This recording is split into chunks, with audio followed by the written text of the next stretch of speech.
వ్యక్తిత్వ హననం చేస్తూ దూషిస్తాం. శ్వేతపత్రాలు మొదలుపెట్టాడు ఆయన. ఇవన్నీ ఏంటంటే కాలక్షేప బఠానీలు. ఈ శ్వేతపత్రాలన్నీ కూడా రోజులు హరించటానికి తప్పితే, కాలక్షేపానికి తప్పితే ఈ రాష్ట్రానికి ఏమన్నా ఉపయోగపడేది ఒక్కటన్నా ఉందా? ఏ శ్వేతపత్రంలో అయినా, ఏ శాఖకు సంబంధించిన శ్వేతపత్రంలో అయినా ఎవరినన్నా మీరు దోషిగా నిరూపించగలిగారా? ఈ ప్రభుత్వాన్ని కానీ, లేదా ఆ ప్రభుత్వం నడిపినటువంటి, ఆ శాఖ నడిపినటువంటి వైఎస్ఆర్ కాంగ్రెస్ పార్టీకి సంబంధించినటువంటి నాయకుల్ని కానీ, లేదా అధికారులను కానీ ఒక్కరన్నా దోషిగా మీరు చూపించగలిగారా? ఒకదంపుడు ఉపన్యాసం, జగన్మోహన్ రెడ్డి గారిని తిడతాం,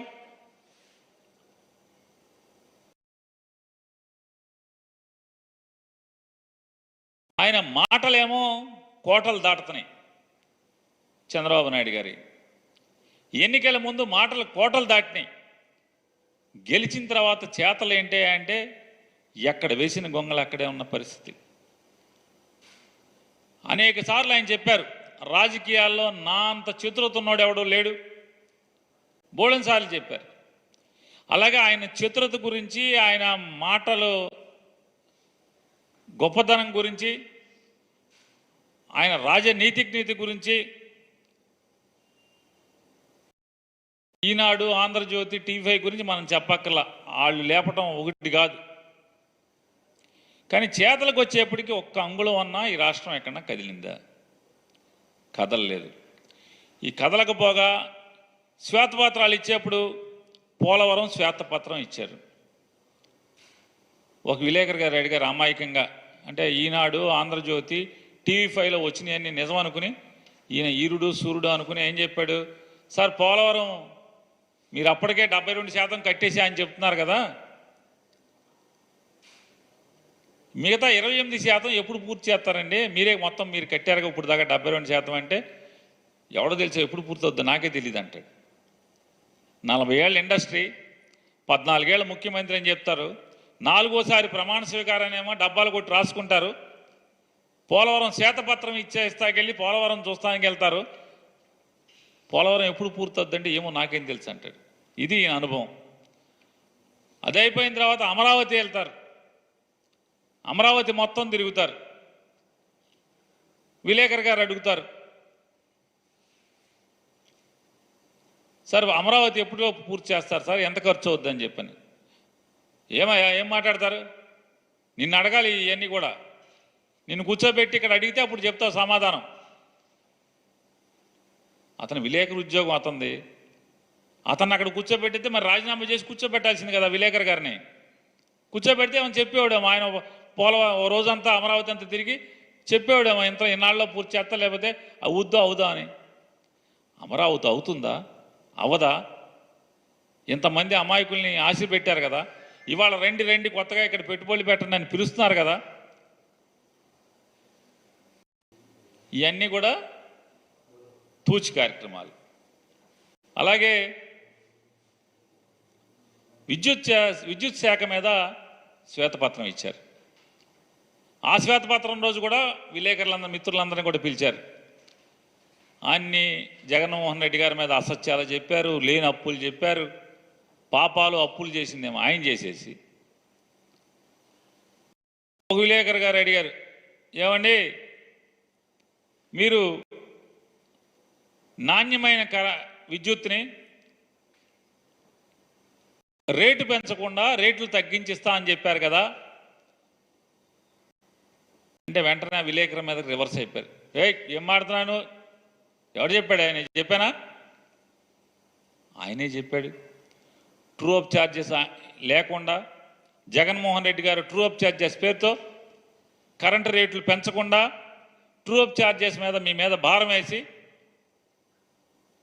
మీ మీద విపరీతంగా బాధుడుని చెప్పని బాధుడు అని చెప్పని ఊరు తిరిగారు, పేట తిరిగారు, సందు తిరిగారు, గొంతు తిరిగారు.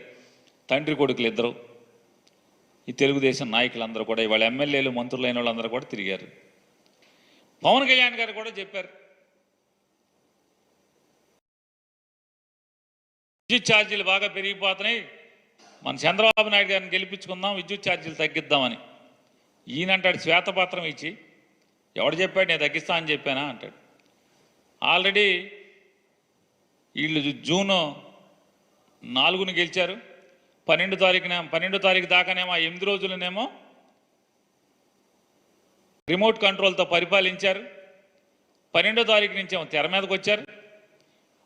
మరి ట్రూ అప్ ఛార్జెస్ ఏమో వచ్చేస్తున్నాయి కరెంట్ బిల్లులో. మరి ఎన్నికల ముందు మీరు ప్రజలకు ఏం చెప్పారు? కరెంటు ఛార్జీలు పెంచమని చెప్పారు. జగన్మోహన్ రెడ్డి అయితే మిమ్మల్ని బాధేస్తున్నాడు, బాధుడే బాధుడు బాధుడే బాధుడు అన్నారు కదా. మరి ఆ బాధుడు మరి మీరు బాధుతున్నారు కదా.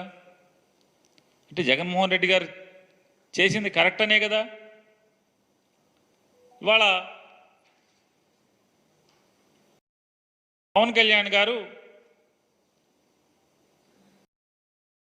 రోజుకి 3 రూపాయలు చెత్త ఎత్తినందుకు డబ్బులు కలెక్ట్ చేయండి అని చెప్పారు.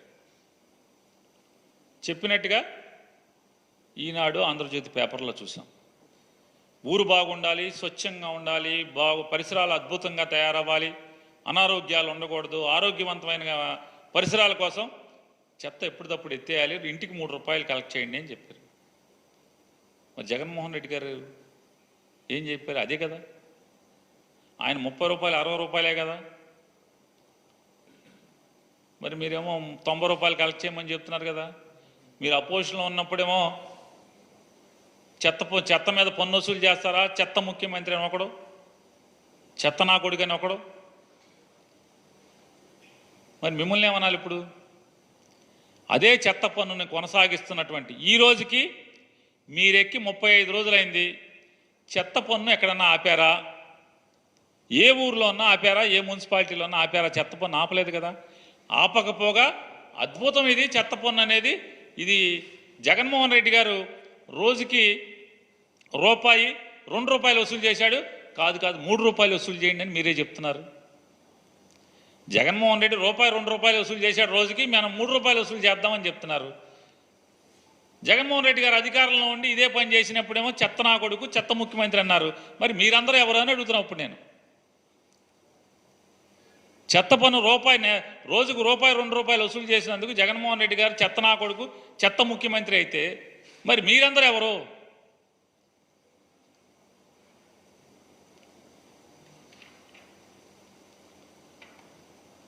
మైన్స్ మీద ఇచ్చారు ఆయన పాపం శ్వేతపత్రం. చంద్రబాబు నాయుడు గారు మైన్స్ మీద శ్వేతపత్రం ఇచ్చేయండి అంటే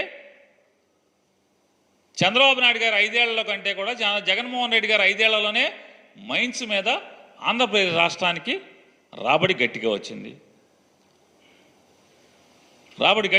కదా.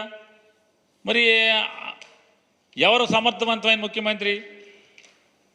అనుభవం ఉన్నటువంటి 40 ఏళ్ళ ఇండస్ట్రీ, 14 ఏళ్ళ అనుభవం ఉన్న మీరు సమర్థమైన ముఖ్యమంత్రి?